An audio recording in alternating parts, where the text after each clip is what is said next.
Another day, another vlog at another blessings na naman mga tropa. So ngayong araw pala ay matinding paghahanda ang gagawin natin dito kay Raptor na Pula. Dahil mapapasabak na naman siya sa long ride mga tropa. Dahil ibabiyahe natin siya magmula dito sa lugar namin hanggang sa Lingayen.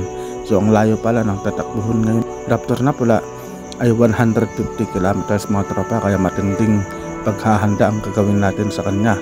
So ngayon pala ililinisan muna natin siya mga tropa para naman matanggal yung mga putik na nakakapit sa kasulok-sulukan na bahagi ni Raptor na Pula. Dahil sa walang tigil na ulan mga tropa at siyempre ginagamit natin itong sa Raptor na Pula ay hindi talaga maiiwasan na madumihan ang mga motor natin. At madalas nga pala ako mag-washing ng mga motor ko mga tropa dahil ayaw na ayaw ko talagang nakikitang napakarumi ng mga motor ko, lalong lalo na ito sa Raptor na Pula. Kaya naman matinding pagkukondisyon ang gagawin natin dito kay Raptor na Pula upang maiwasan ang aberya sa daan. At dahil ito yung unang beses na ibabiyahe natin sa Raptor na Pula ng ganito kalayo mga tropa, ay dito ko na rin siguro masusubukan kung gaano ba kalakas, katibay at katipid ang Honda Supremo.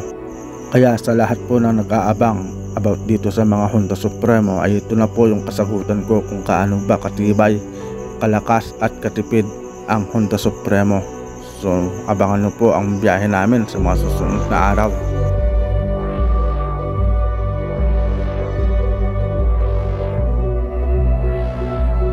Pagkatapos pala nating linisan sa Raptor na Pula mga tropa ay may nabili pala ako dito sa Guanzon. Ito pala yung scooter gear oil. Ito yung madalas kong ginagamit na nilalagay ko sa kadena o pinanglalangis ko sa kadena mga tropa. At madalas pala akong maglagay ng langis dito sa kadena mga tropa dahil ito yung isang paraan para maiwasan ang mabilis na pagkasira ng kadena at ng sprocket.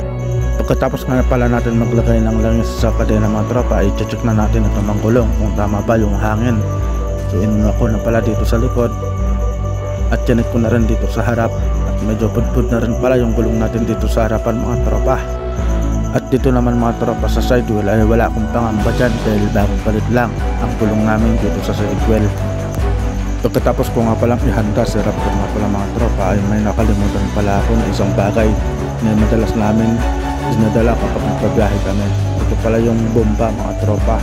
So yung bomba pala na yun ay nasira kaya ngayon ay pinaayos ko dito kay Sherwin mga tropa. At ito pala yung shock ni Sherwin. Ito pala yung trusted mechanic natin mga tropa. Pagdating ko nga pala dito sa shop ni Sherwin mga tropa ay naabutan ko siyang may ginagawa at busy.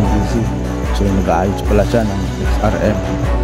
Ito nga pala mga tropa yung bomba na lahat ng dala-dala namin kung nagpabiyahe kami ng sis. At sa kasamang palad, ito nga nawala yung kanyang handle. Kaya naman pinunta ko na lang dito sa Sherwin sakaling magawan pa niya ng paraan. At habang kinakabangan ni Sherwin ng bomba mga tropa ay sakto naman na bumuhos yung napakalakas ng ulan. Dahilan para hindi agad tayo nakauwi sa bahay. Pero mabuti na lang ay talagang namang napakadiskarte ng batang ito. Dahil kahit na hindi natin alam kung paano yung gagawin natin sa bomba natin, talaga namang nagawan na pa ng paraan. Kaya naman hindi na ako magtataka kung bakit napakaraming nagtitiwala sa'yo. Dahil bukod sa magaling kang mekaniko ay talaga mapagkakatiwalaan ka mga. Pagkatapos nga tropa ng mahabang pagkaantay ay ito, natapos na ni Sherwin yung handle ng bomba namin. At tuloy na nga ang biyahe namin ni Mrs. papunta sa Lingayen.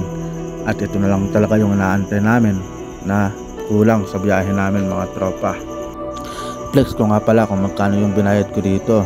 Ito lang pala yung nagastos ko dito mga tropa, 50 pesos sa pagpapaayos ng bomba namin. Ayan o, napakaganda ng pagkakagawa diba? Kaya sulit na sulit ang 50 pesos na binayad ko sa kanya. Pagkatapos nga ng malakas na ulan mga tropa ay agad-agad na akong uuwi sa bahay. Pero siguro dito na matatapos ang vlog natin na to. At abangan nyo po ang matinding long ride, mahabang biyahe namin ni Mrs. papunta sa Lingayen mga tropa. So ingat po tayong lahat and God bless.